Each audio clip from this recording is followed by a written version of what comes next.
Hello friends, welcome back again. How are you? Hope so all of you are fine and doing your study very well.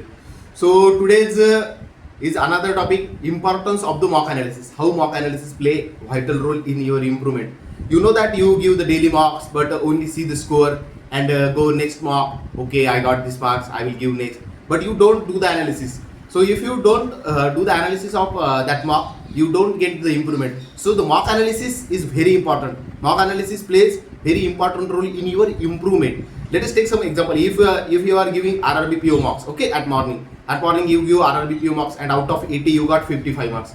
But if you thought, oh yes, it's less marks, what I do, I will give the mark in the afternoon and I will get above 55 marks and you don't have analyzed. So but in afternoon you give mark with the confidence, yes, but only you give 52 marks. आपको सिर्फ 52 ही marks मिलते. यार ये मेरे साथ क्या हुआ, हे काय झालं माझ्यासोबत. मी काय करतो आता, रात्री एक चांगल्या फुल कॉम्पिटिशन मार्क देतो आणि 60च्या वरच घेतो, असं ठरवतो आपण मनातली मनात वगैरे. But when at the evening you go give the mark, you only get the 50 marks. Okay, so what you thought in the morning that I have got the 55 marks and at the evening I will give I will get the more than the 50 back. But you what actually you got 50 marks, yes. But so don't give the only marks. If you have given daily 1 to 2 prelims mark, then it is sufficient. But what you have to do, you have to do the proper mock analysis. If you have done the proper mock analysis, what does this do?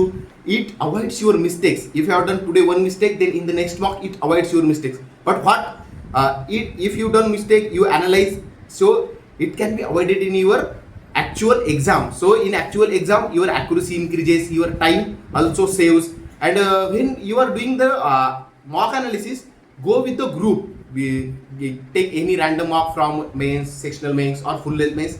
Make the group of 4 to 5 students and give that in the Saturday or Sunday. And in that whole day you give mock and do the proper analysis. How the other students are selecting questions, question selection strategy, in how much time they have solved that puzzle or DI, which questions they have picked, how their flow of the mock was there, which questions they were first attempting. So mock analysis is very very important for the improvement. Yes, because वारंवार तीच चूक होऊ नये म्हणून आपण नेहमी analysis दिलं पाहिजे. एकदा ती चूक झाली की नेक्स्ट टाइम ती चूक व्हायला न पाहिजे, याकडे लक्ष दिलं पाहिजे. यस. आणि जेव्हा इंग्लिशचं तुम्ही मॉक अनालिसिस करता बघा, आपण मॉक अनालिसिस कसं करतो, ओके एवढे माझे क्वेश्चन्स चुकले, ओके हे चुकलेले, अरे अच्छा त्याचे असं हे आन्सर पाहिजे होतं का, ठीक आहे नेक्स्ट टाइम. पण तुम्ही जे क्वेश्चन्स करेक्ट होते इंग्लिशमध्ये ते आपण बघत नाही.